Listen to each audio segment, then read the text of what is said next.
Hey friends, welcome back to another episode of Space for Life. I think we're going to have a great conversation today with Steve Perkins, one of my great friends, co-podcaster for many, many years together for us and you separately, Steve. And whenever I want to just have a great in-depth conversation, Steve's kind of my go-to guy. He's owner and founder of Greenhouse Coaching. And this is going to be a fun conversation that I hope will be incredibly useful for anybody listening. So the subject behind today's podcast is healthy tech. Now, right off the bat, you may be thinking that's an oxymoron. Tech can't be healthy. And that's one of the reasons I kind of wanted to dive into this subject, because technology is something that is a part of every one of our lives, and yet we struggle so much to live with it in a healthy relationship. So the genesis of this episode was an episode probably about 2 months ago that I had with AC Arendale, and you can go back and listen to it. And it was a delightful conversation. And towards the end, she's the youngest guest I've ever had on Space for Life.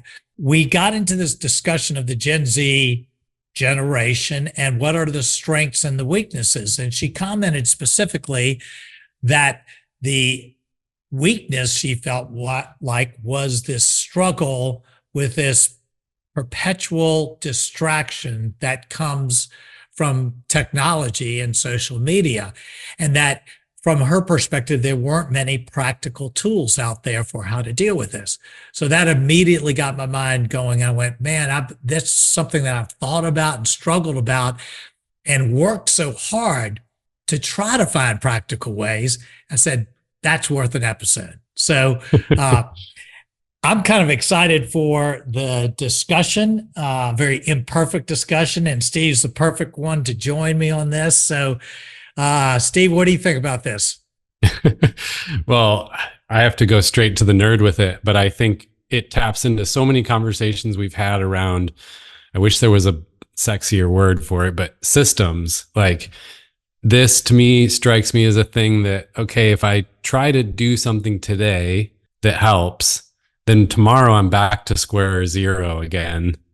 And it's a constant restart. I'm always trying to fix it today, do better tomorrow, do better this week. And then next week I'm starting over again. And so I'm excited for where we're going to go with this, because I know that you have a mindset for, okay, how can I implement things that will keep working for me when I'm not at my best, versus just relying on some kind of, maximum potential every day in my own self.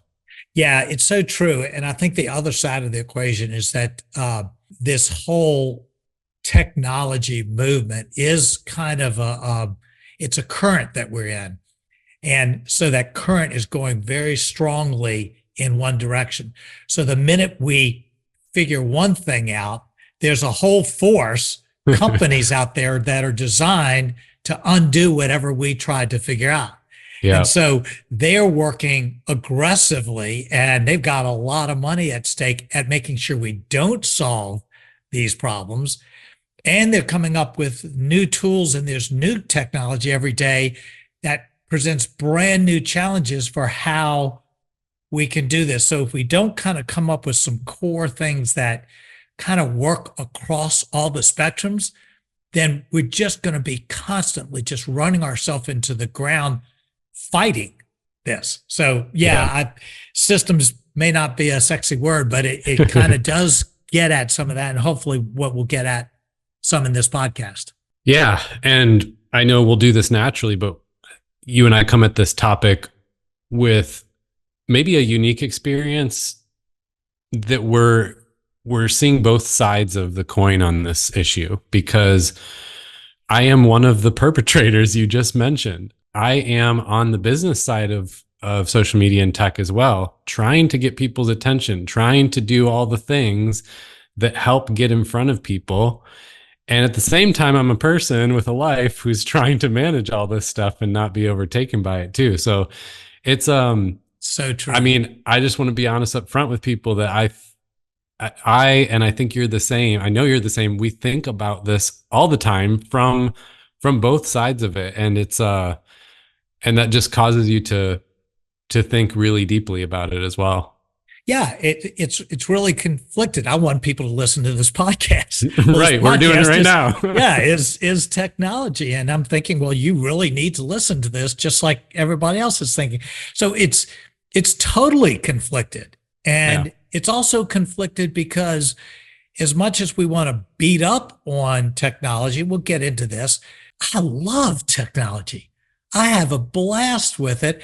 It has added so much fun and utility to my life. So, it's really important that we talk about this. And I want to get more into this, but that we kind of take the judgment out of all this, because otherwise I'll just be judging myself right into a hole. Yeah. Yeah. Agreed. Well, good. Well, I think one of the places to begin is to, I guess, acknowledge the breadth of technology.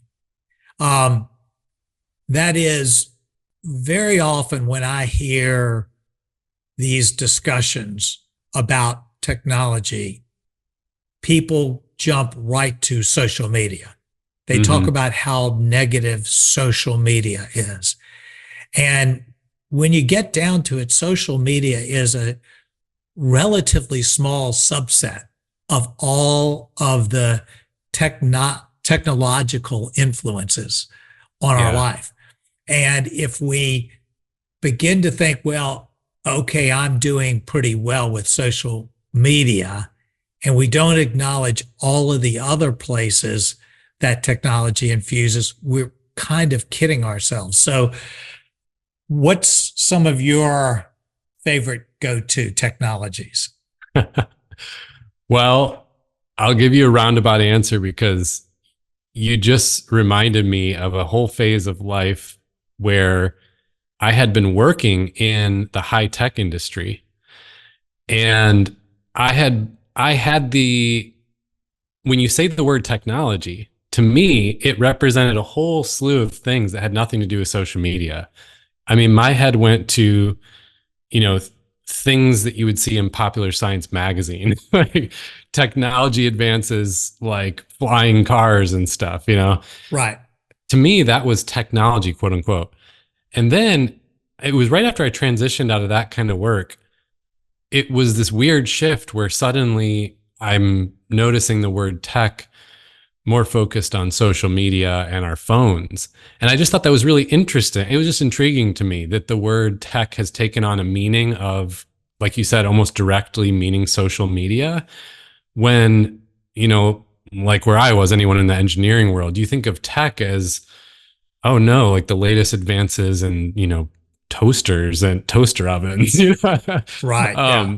So it is an interesting thing you bring up.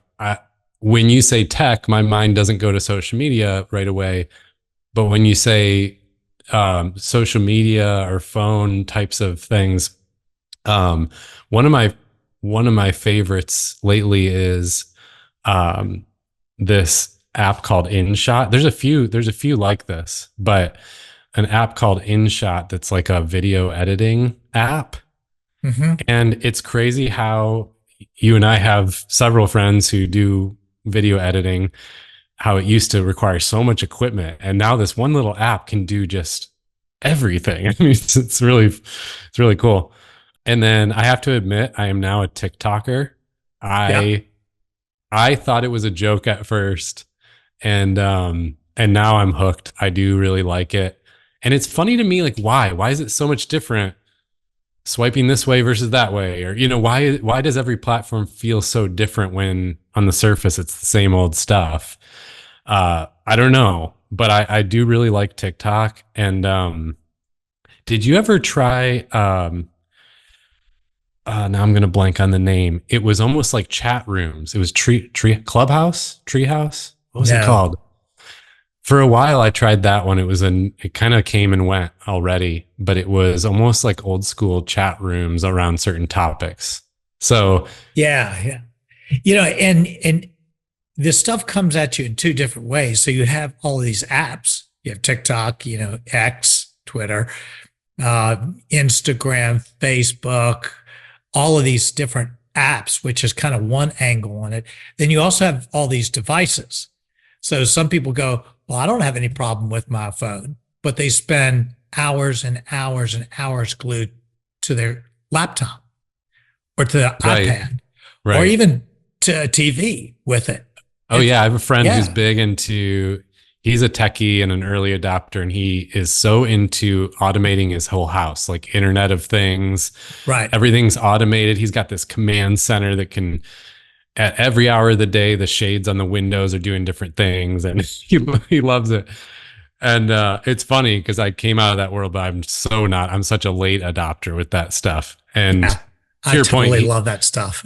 oh yeah, he has no Yeah. accounts on any social media, but he spends so much time on that. Or gamers would be another Oh, big I one. know. Huge one, huge one. And so you used the word just a minute ago, I've just gotten hooked on TikTok. And that word hooked, or people want to throw in the word addicted. We become addicted to this. And whether that's technically an addiction or we're just hooked to it, it has this sense where we lose a little bit of our innate ability to exercise self-control, and it gets out of hand.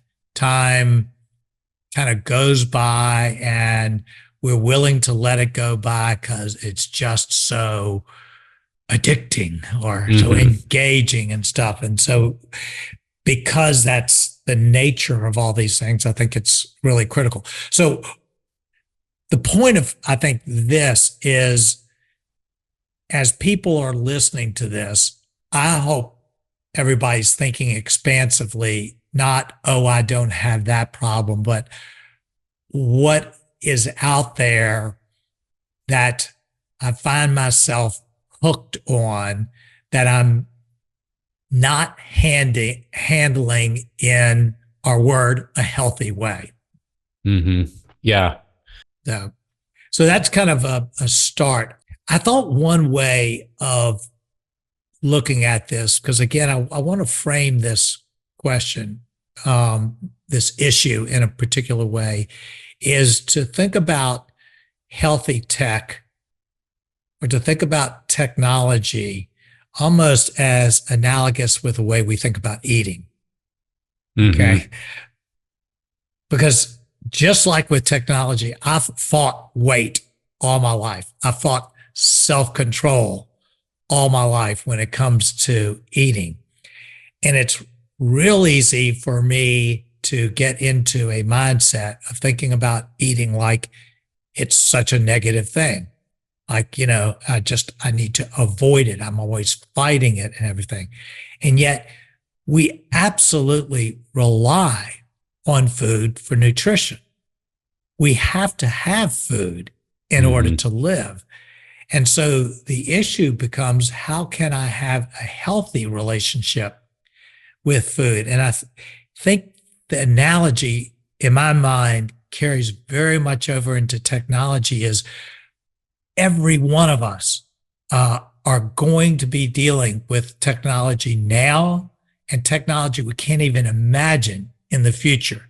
So the question is, how can we do this in a healthy way? How can we do this in a way that adds life, that nourishes us, as opposed to poisons us? Well, that framing is interesting because it makes me think about the fact that every day you have multiple times in the day when you desire food and need food. And so this isn't like other things in life that happens once a month or here or there. It's multiple times every day of your life. And so if we frame it as negative, like you said, it's something we got to fight and it's our enemy, then naturally multiple times every day, you are putting yourself in this negative position where you're losing a battle. And I mean, you and I have talked about this around many topics of spirituality and faith, but I think that's something to notice here. I like your analogy because it's talking about a mindset. If we can get ourselves in in a better, healthier mindset about our relationship with food and what's true and what's not, then it's going to naturally start to put our desires in better places versus the mindset of this is this enemy I got to fight and I'm always losing. Well, then yeah, multiple times every day, it's going to be something pulling you down. And I think that's definitely that carries over quite a bit to tech. Is our mindset around it something really negative, or are we putting our energy towards fighting, or are we putting our energy towards receiving like what's true about it all? Right. And I think in a similar way to eating, some of our relationship with social media and with these things can be very guilt inducing. Mm-hmm. And so just like with eating, what we're talking about is something that is on a daily basis, if not hourly basis, is a guilt inducing, condemning force in our life if we don't figure this out well. And I think the one place where the analogy breaks down a little bit is for most people with food, we have the benefit of getting full. And if we eat a certain amount, we actually are totally fine with stopping for a while. And we don't necessarily want to eat 24 hours a day. Most people don't. Technology, I think, on the other hand, is designed so that we don't hit satiety on it, and that it can grab us for much longer periods of the day and keep on pinging us throughout the day. That I think in some ways makes it potentially at least a little bit more insidious than the food issue. Yeah, definitely. And similar to food, I think there's a dynamic of again, it's a mindset thing, but realizing who's the boss here. And I think it can be easy as the default to think that food or that tech is the boss. I have to respond to it. And I had a conversation with a friend today who was kind of getting pinged and pulled in multiple directions by people in his life who wanted him to go meet them over here and then go do this and then respond to this text. And as a bystander, I mean, easy for me because I was the third party, but I've worked on this a lot in my life, and I was noticing, wow, you're letting everyone else pull you in these directions that actually he shouldn't have been pulled in today. Like he should not have been doing any of those things. And yet he was doing them because someone else pinged him. It was like a notification effect. Right. And so when you really strip it back and think about the mindset, he was a little bit operating with the mindset of every notification is my boss. When the truth is he's the boss of those notifications. So if he adjusts that mindset, well, now the whole day could run totally different, where he's able to, in a healthy, positive way, say no to those things, put them in the right place, put priorities where they go. All started with the mindset. But that's, I guess, what I mean with this. Are we always in a fight, or do we put our energy towards receiving what's true? What's true in this case is that he is not the boss, or the notifications are not the boss of him. But that's like a different place for him to put the effort, you know? Oh, it's so funny. I remember distinctly, I went on a golf trip with a couple of friends and shared a room with a good friend. And one of the practices that we'll talk about that is I've practiced for a long time is I have all notifications turned off, except for text, and I don't get many text at all. So I can handle that. So I have everything turned off. So the whole pinging effect is not a big deal for me because I just don't get pinged. Mm-hmm. On the other hand, he has pings on for everything. And so that night we went to bed, and he not only has the pings on, he has them turned on at a really high volume. So that night he's learned to kind of just sleep through everything. He just slept through, and he had different alarms set at his home where we were, such that it pinged every 15 minutes Oh through my the gosh. entire night. So every 15 minutes, I was popping up to this ding while he just slept through it. I went, oh my gosh. So I could yeah, not do it. I could no, not do that. no, I Yeah. couldn't either. So anyway, we all kind of have had kind of different experiences that we can laugh at, or frankly, that probably really frustrated us. And Mhm. usually with how someone else is managing technology. Yeah, definitely. It's an interesting story too, because you think, well, he was able to sleep through it because he's kind of conditioned himself to that environment and that reality. And that, I think that's a big part of this. That's a big part of this, is what you're conditioning yourself to, versus I just got to willpower harder than, to your point. So you're going to willpower harder than all the big tech companies and the billions and billions of dollars that get poured into marketing. Like, no, Right. you're not going to win. Yeah. And so it's, put your effort elsewhere, put it towards new setup for yourself, towards, conditioning yourself better towards these other rhythms. Yes. So one of the things that I've tried to guarantee myself that I want to do in this podcast, in honor of AC, who kind of brought up this issue, is I want to get really practical and offer some very practical tools. But I want to kind of talk about one more kind of framing of this before we get into what are some really practical tools that I've found helpful as I think about the places technology that all of these things play in my life. And the reason I'm breaking it down this way is because I think everybody has their own issues. Your issues, what might tempt you or be an issue for you with TikTok might not be an issue for me at all, or someone else for YouTube. So I want to break this down in some ways that allow us individually, whoever's listening, to say, which one of these is what I really struggle with. So it's a way of evaluating each one of our relationships with technology. And it's real simple. It's just simply by asking a couple of questions. So they're typical questions. The first one that I put out there, which is just more of a reflection question than anything else, is to ask the why question. Why are we engaged with the various technologies that we're engaged with? And that question is not asked with the assumption that there's a negative answer to it. There might be a very positive answer.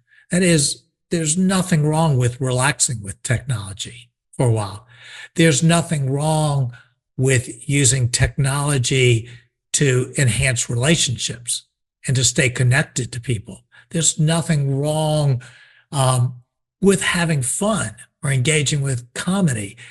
But there could be something wrong with getting our identity out of it and being consumed with likes. There could be something wrong with how it turns us against people. There could be something wrong with, engaging obviously in something like pornography. There are all sorts of wrong things and there are all sorts of right things. So I think it's helpful to kind of just mull on the question to begin with of why. Why are we engaged in some of the technologies? And we might have different answers for different technologies that we use. But getting some clarity on that begins to answer the question, is this a problem, right on the front end? Yep. Yeah. And I just want to emphasize your point there to take out the judgment, because doing a lot of coaching, I always notice what happens with different personality types. And there are multiple personality types that arc straight towards the self-criticism and the guilt. it's almost funny, even when you talk about their personality type, they first thing they point out is the flaws with their type. It's like, Right. Exactly. Yeah. personalities aren't about your flaws. That's part of it, but that's not it. So, yeah, so it can be helpful to even just write down your whys and then kind of cross out any judgment words that you're writing down. It's just a observation exercise. Yeah. I actually kind of wrote down the phrase as I was thinking about this, don't judge, change. Mm, Because frankly, a lot of people I know that are really quick to judge themselves. Stop there. It's like, all right, I beat myself up enough. I've done all the negative stuff. Now I can kind of just move on. And I think it's, to your point, more helpful to simply take the judgment out of it mhm. and to address, what do I want to change? Yeah, Kind of without the judgment piece of it. love it. Yeah. All right. So the first question is why. The second question is what? What technology? Not what technology, but what parts of technology are we engaging in? So, I love to look at sports things, particularly golf things. I go, that's great. I have a blast with it. Really fun. My wife, Reese, she loves to look at videos on elephants and she has a blast with it. So it's really fun. But then there are other places in the what question that we can go that are, they're not life-giving. They're not healthy. They're places that take us, in wrong angles. And, what you mentioned with TikTok's a perfect example. TikTok is something that has got some phenomenal content on it. And then it's got some incredibly awful content on it. So Yeah. to simply address TikTok without saying, well, what on TikTok are you engaging in, is kind of missing the point. Yeah. Yeah. And one example for me that's, again, a little bit different from just social media is, for me, just the very act of pulling out my phone and opening it is a big one. It's become such a habit. Just so much of my life happens on my phone that if there's ever a dead second, my tendency is to just pull it out for no reason. It's just the habitual thing. And I noticed this past weekend, we took my daughter and some friends to like a ropes course, a high ropes course thing at the zoo. So we were all completely unplugged for several hours and in nature. And it was just fun. And then we got home and I pull out my phone and I don't even know, checking emails or texts or something. There was no purpose. There was nothing I had to do there. I'm just checking stuff. And I kind of paused and had one of those moments like, whoa, I was so relaxed and in a better state when we were at the high ropes course than I am right now, suddenly inside with my screen on. And it was just an interesting thing to notice. It was just the fact of pulling out the phone. It wasn't even the specific app or social media that I was looking at. Exactly. Which gets to, that second question is when, Yep. when are we engaged in it? And if we are like what you described, that, well, when is all the time. It's all the time. It's every moment. If when is every time I go to the bathroom, I pull it out without thinking about it, then that maybe is an issue to think about. And that when, I guess, gets at the question is there a when not, somewhere in your equation? Mm-hmm. And that crosses over to the third is how much, how much are we doing? It's the classic that I love to say, if too much of a good thing is still too much, and if it is playing too big a place in our life and the stats around technology are mind-boggling, in terms of how much we engage in something electronic in our life. it's worth addressing, on this. So the kind of the really three core questions is what technology, what is the stuff? Is it life-giving stuff or is it not?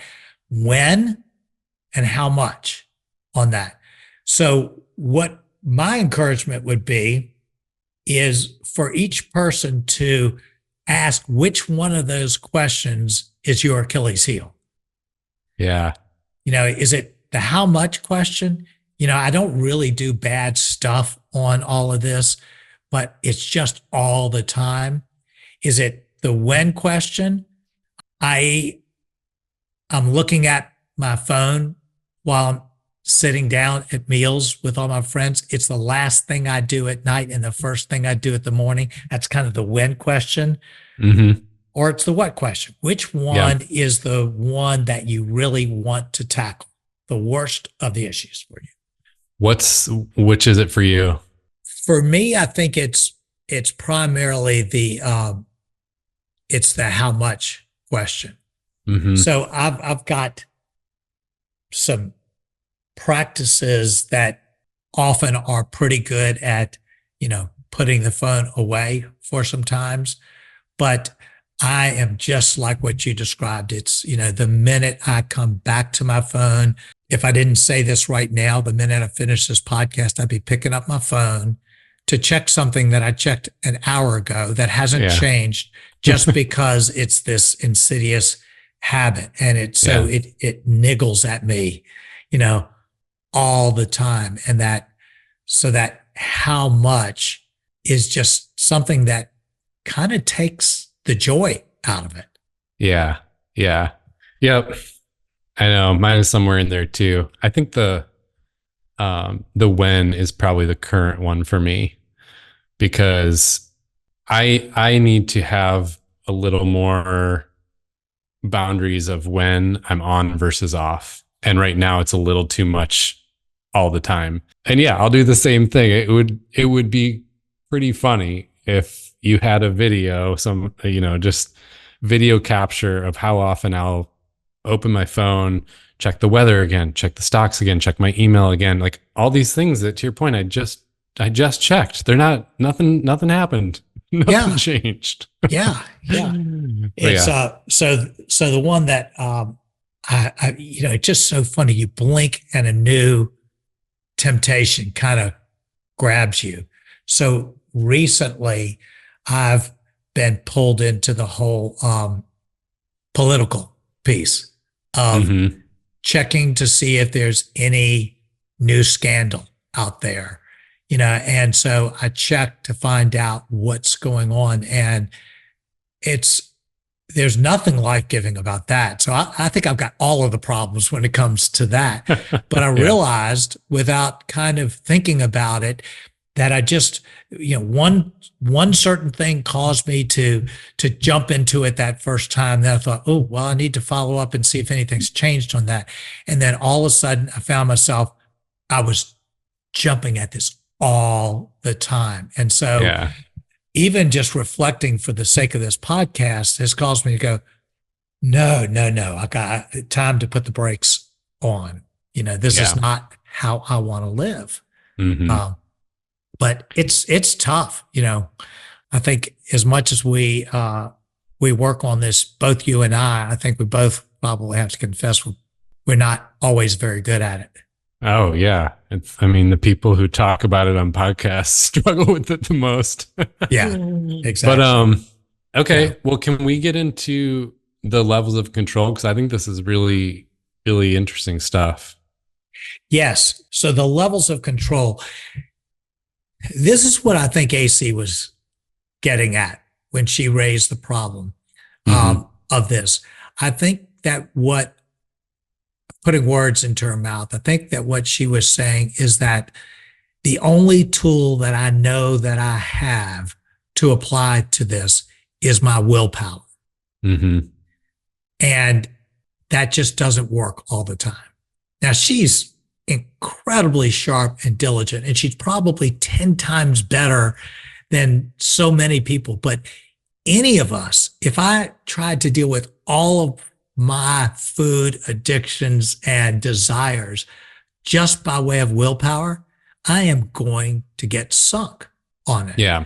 And so what I sense is that first level of control, which for many people is the only level of control that they tend to apply to it, of willpower, is it doesn't work very well for many people.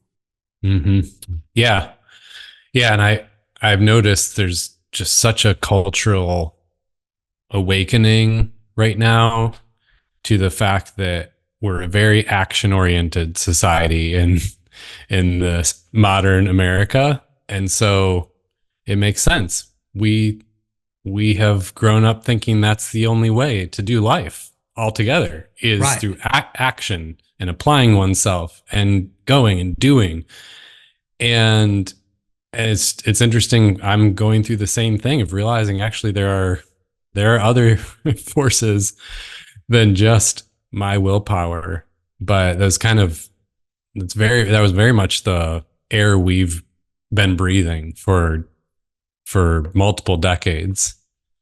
Sure. And when the problem's small, sometimes you can get away with that. When it's not an addictive thing and it's just a small little change you're trying to make, you can perhaps get away with willpower, but it doesn't work on things where there's just a strong current running with it.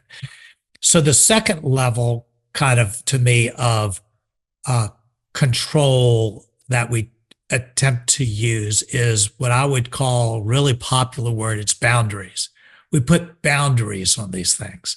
Yeah. And that's a word that's thrown out in so many contexts. We put boundaries on relationships. We put boundaries on our eating. We put boundaries on these different things. And boundaries, I think, is a great second step towards this. But boundaries, often, I think the way we use it is just willpower on steroids. It's a way of saying, okay, I'm going to put, kind of have a plan to say, okay, I'm not going to pick up my phone for the first 30 minutes of the day. And I'm going to put boundaries on how I use my phone and not use it. That's great. It's a clear plan. You know what you're doing, but then you're still somewhat subject to your willpower of, am I going to be able to adhere to the boundaries that I've set up? And the boundaries are good. They can help with a whole lot of things. But I think for many of us, we found that the boundaries, they're just easy to cheat on. Yeah, absolutely. And again, with personality types, I am on most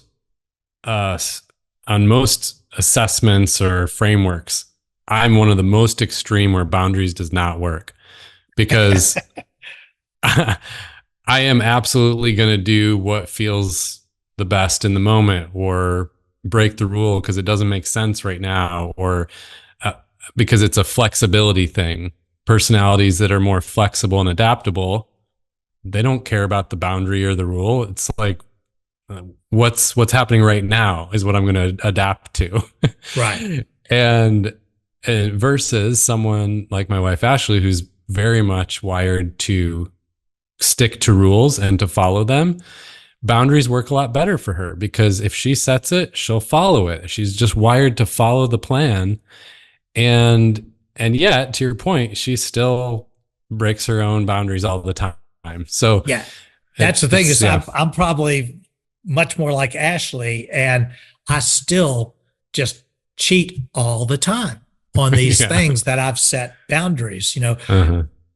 Occasionally I'll get a high level of determination on one particular thing and really, really stick to it and get this reputation of being very disciplined. But it doesn't really work on technology because it's coming at you from 15 different angles. Yeah, it's designed to beat all of those things. Yeah, exactly. Yeah. So the third level of control is what I really love. And it's a word I haven't really heard used on this, a word that isn't talked about much, and it's to apply governors to our desire for control. So for many people, they go, "What are you talking about? A governor for a state? What state are you talking about?" But for machines, a governor is an external mechanism that is put on that you can't cheat on. So, for instance, many of our cars have governors on them that prevent the car from going faster than a certain speed. So the cars are designed to go faster, but you put a governor, an external thing, and whether I want to or not, I can't go faster than what that governor is designed for. So that's a different type of animal. Now I'm not relying on my willpower. If I can find a governor to put on these things, I'm not relying on boundaries that I can easily violate or not, depending on how well disciplined I am. I'm simply putting something external on that I can't cheat on. Yeah. Yeah. It makes me think of growing up with go-karts, and you just wanted it to go faster so bad. Yeah. But they put the governor switch. So what does that look like though, when you apply that concept to tech? So the beauty of it is that many of the technologies that we use have way back in the settings governors that we can choose to apply to help us. So it's really interesting. The designers of many of the technologies, Steve Jobs, Musk, so many of these people, when they designed these technologies, the very first thing they said is, man, these things are so good, my kids are never using them. So they set these things up. They knew how addictive they were, and they wouldn't allow their own kids to use them. So let's kind of talk about the ultimate technology, ultimate governor. You have a 5-year-old, you don't give them a phone. Yeah. That's a governor. That 5-year-old can't use it. But they're governors for us as adults. And there are some that have become real favorites for me. One, and I'm really talking primarily in the iPhone or iOS universe. So I think there are comparable things in the Android universe. I just don't know exactly how to get to them. But if you go into settings in iOS, you can scroll down and there is screen limits, I think is what it's called. And in there, it has a feature called downtime. And with downtime, you can go in and you can tell the device, your iPad, your Mac, your iPhone, exactly when you are allowing it to have access to you. So you can sit there and say, let's just say you wanted to be extreme. This is a very extreme example. You could say, I really want to avoid all technology. You could go in and say, the only time I want to allow access to any of these things is from 4 to 5 in the afternoon. And you could cut it off so that you couldn't access anything. You could try, click all you want, and just not be able to use any of those things except for that 1 hour. And that's an external governor that I think is actually very useful, that the airlines have come up with, is airplane mode. When you get on an airplane, you're supposed to put your phone and your iPad on airplane mode, which means there's no access to the internet. Well, you can do that at home too. You can say, okay, for the next 3 hours, I'm going to put it on airplane mode. But what I like about downtime is I have a one-time decision that I can control 5 days a week, and I can do it differently for each day of the week. And I can say, come 9 o'clock at night, cut me off. Uh-huh. And cut me off until 5 in the morning or 6 in the morning. And that way, I don't have to exercise any self-control other than that one time of deciding when I'm going to put the limits on. Yeah. And I can have different limits for Saturday, different limits for Sunday. I can put on all of these different mechanisms. And I find that really helpful. So one of the places that I use this in particular is because I particularly want to put a limit on the access to all of those things that tempt me in the last hour and the first hour of the day. Mm-hmm. If I can protect the last hour and the first hour of the day, I am helping myself so much in my addictive nature. So I know pretty much what time I go to bed each night. All I have to do is set downtime, one time, to say, once I get to this point, it cuts off. And then it won't cut on until an hour after I typically get up. Yeah. It's a tool that's incredibly powerful. Yeah. I really like that specific, and it's a bit of a hybrid of the things you've mentioned. It's got some boundaries in there as well. It makes me think of, this wasn't an intentional decision, but I've just kind of fallen into this over time, where throughout the evening I'll kind of dim the lights. I should probably get someone like you to automate it by this point, but I don't know. I go around and I'll be dimming lights just kind of naturally through the evening. I don't even think about it. And in the morning I have this, I don't always use it, but it's basically an alarm clock. But what it does is it phases the light in like the sunrise. And all of this came out of leaving the corporate world, realizing just how much so many norms in the corporate world just really mess with our health and our well-being.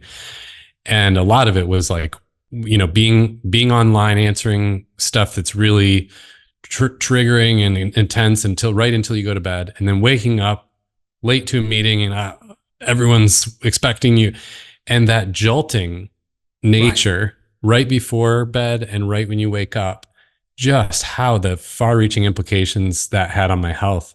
So I was trying to kind of undo a lot of that stuff. And one of the things was the light. Well, you don't have to be a rocket scientist to notice that the sun slowly goes down, slowly comes up. That's what we're meant to have. I don't need to read studies about it. I don't need to look at research. It's just obvious. The sun does that. And yet we have light switches now that go from totally on to totally off. So the light coming down, it just helps me calm down and ease into sleeping. And then also wake up in a more calm and steady way. And I don't know, I was just envisioning that as you talked about it. What a cool way to approach tech, that you're kind of winding it down by not having those triggering things in your face right before sleep and then in the morning. Yeah. And the beauty of that particular feature is you can customize it to say, I want you to cut off everything except for this. So you can go in and say, okay, I really want to cut off, let's say, just for example, all of the social media, but I still want to be able to text, you know, or I still want to have access to some feature.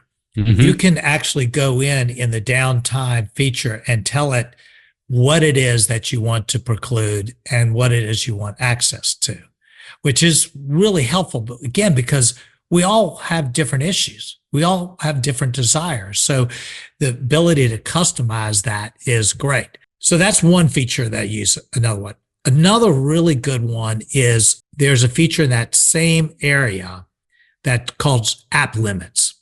Mm-hmm. You can go in and you can say, I only want to be able to use this app for this amount of time on a particular day. So this would be really good for someone who says, look, I really do well in terms of all this. I don't have many issues except for TikTok. TikTok is it just gets me, or X really gets me, or Instagram really gets me. That I have a hard time exercising self-control. So you could go to that particular place and say, you know what?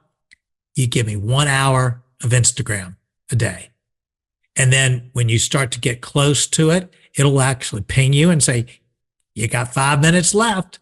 Yeah. And all of a sudden you go, wow, I didn't even realize I'd been scrolling for 55 minutes or whatever the case would be. So that's like a different thing. That's not so much the when, that's, how much of one particular thing. But you could go in for every single one of these things that you have an issue with and put on that external governor to say, I want it to control me. And I want it to help me exercise the self-control that I know on my own I'm not going to exercise. So that's another, I think, good tool. Yeah. Yeah. That one I've definitely seen some people use, and it really helps them. Yeah. So again, my hope is that in listening to this, number one, that we won't feel judged in terms of this, that we'll take kind of the judgment out of the issue. But in taking the judgment out of the issue, that maybe everybody listening to it could make one positive change to making something more healthy. And then that could perhaps spur a second change. And sometimes it's just making people aware that these tools are available.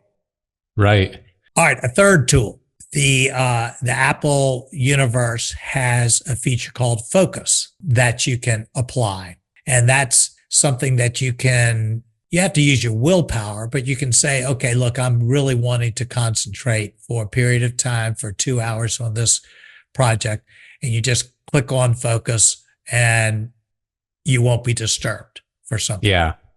Yeah. It just really helps with that notification scenario we talked about, where the ping is what pulls you in. It reduces the amount of times that you might get pulled in versus the intentionality of going to an app.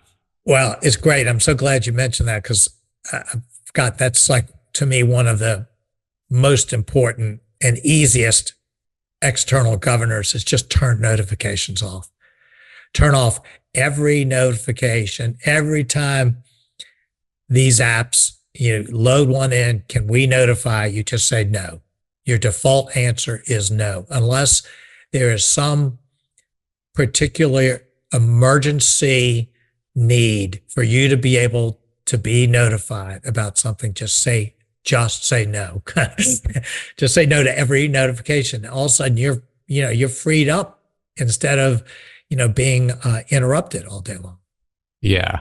Yeah, completely. And, for me, I have so many apps on my phone that I'm using for work. And so I always have notifications off, any kind of buzz or ping or noise. That's all off. But I do keep the red badges on because I need to know when there are messages there or something there I need to check. And so to me, that's where something like Focus or even airplane mode helps. Is, okay, for the next 2 hours, I'm going to be working on something and focused. So that's when I might want even the red badges to go away, because seeing them there is going to be way too tempting to open it up. Yeah. And I had a time recently where, I wouldn't say this happens every time, but I actually forgot. For a while, I forgot that there would be messages in there waiting for me. And I thought, that's weird. Usually I don't have this long of a time without any red bubbles. And then, I realized, oh yeah, that's because I have it off. But case in point, it was helpful that it kind of untethered my brain from that for a while. Yeah. Yeah. It's great. I mean, again, these are just simple little tools. All right. So let me throw out just a couple more. I'm putting a lot out there, and I'll try to put all these in the show notes. So if you go, well, I didn't take notes on all this, you can go to the show notes on this, and I'll try to list these things. One kind of external governor that you can is practicing what to me is the law of proximity. And the law of proximity is something that I thought of a while back. It says that which is closest to us gets our greatest attention.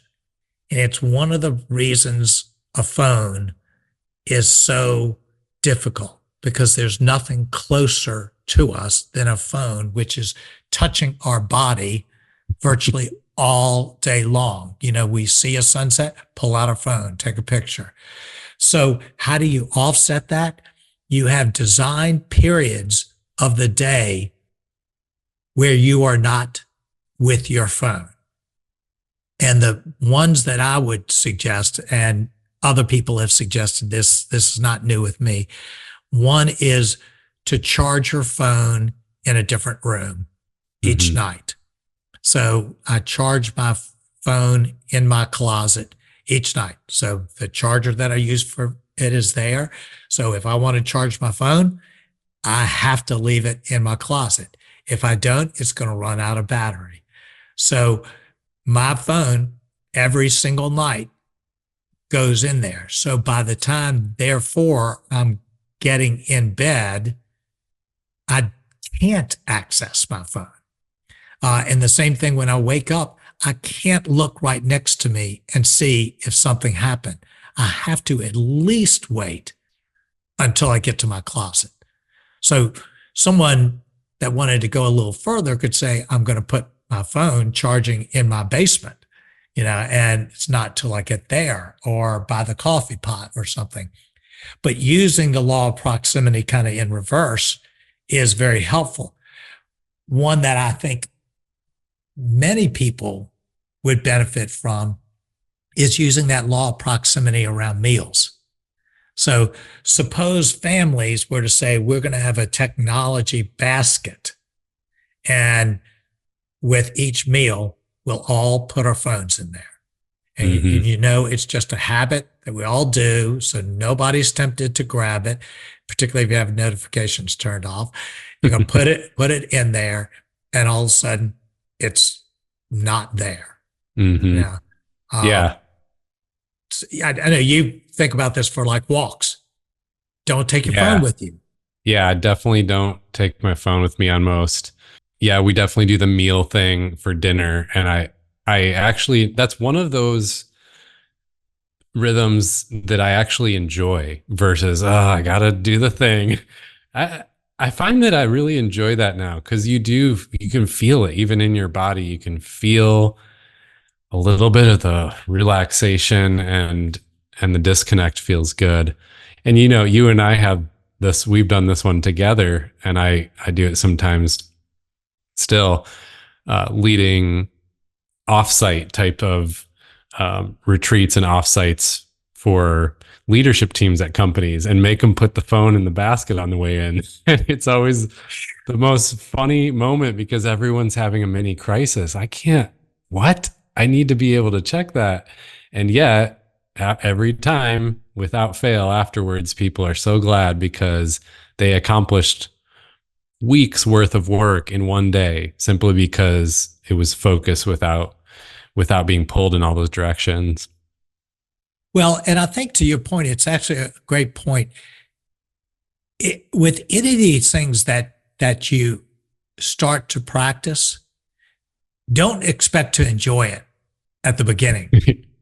I mean, you know, that first time you put your phone in basket for a meal, you're going to just go, I don't want to do this. This isn't fun. Or your phone's not around, and I missed this incredible sunset or something like that. It isn't going to feel good. We have to actually break the addiction, and breaking addictions is never enjoyable. But then all of a sudden, you said, without even thinking about it, but now I really enjoy this, you know, and that's a sign of healthiness, right? Yeah. All right. Let's see. A couple others that I thought about. These are a little bit further down the line, but some people might really enjoy them. Kind of small hacks. I've done this at times, and it's a little bit of a nuisance that tells me that I've got an issue with it. Is I move my most addictive apps to second, third, or fourth page on my iPhone. So Yeah. that anytime I want to go to it, I have to go through the hassle of scrolling over. And it's like this little reminder to me, you got a problem. You got It's a problem. And it's kind of, such a good one. it's so obnoxious. But It's such a good one. I love it. I love Yeah. how it's such a hassle to swipe 3 times, but yet it is. It's something about that feels like a hassle. Yeah, yeah. Well, it really helps on those things where you get out of a meeting, you just pull out your phone, to use and go, oh, I Yeah. gotta go. So that's a good one. You can turn a color off on your apps. Mm-hmm. You can turn the sound off. For many people, that it just makes it a little bit less appealing. And here's one that I think a lot of people would benefit from is turn off likes. So Yeah. you can go into Instagram and to many of these things and scroll down in the settings, and you can say, I don't want to be able to see how many people are liking my post. Ooh, that's a tricky one. Ooh, it is, but isn't that kind of healthy? Yeah, I love that idea. I mean, right away, I'm thinking of some places I might want to try it where, yeah, it's going to be tough at first, but wow, that would actually be pretty helpful, and I bet eye-opening. Yeah, it would kind of shine a light on some of our motivations and kind of what's going on internally. Yeah. Yep. When we do these things. All right, a couple last thoughts. When we have a habit that is less than optimal, that we want to replace, that we want to get rid of, the best mechanism is to replace it with something else along the way, potentially something else that is more appealing. So, I've heard you talk about this many times, and it's inspired me of taking walks. When you, Steve, decide and build a habit of regular walks in your day to create some space from the stress, space from the technology, it is infusing life into you.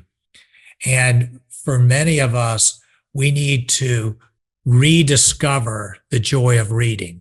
We need to rediscover the joy of nature. We need to rediscover the joy of walking. And so I've been reading a book recently that's talking about some addiction. And it talks about the people who work to get off drugs.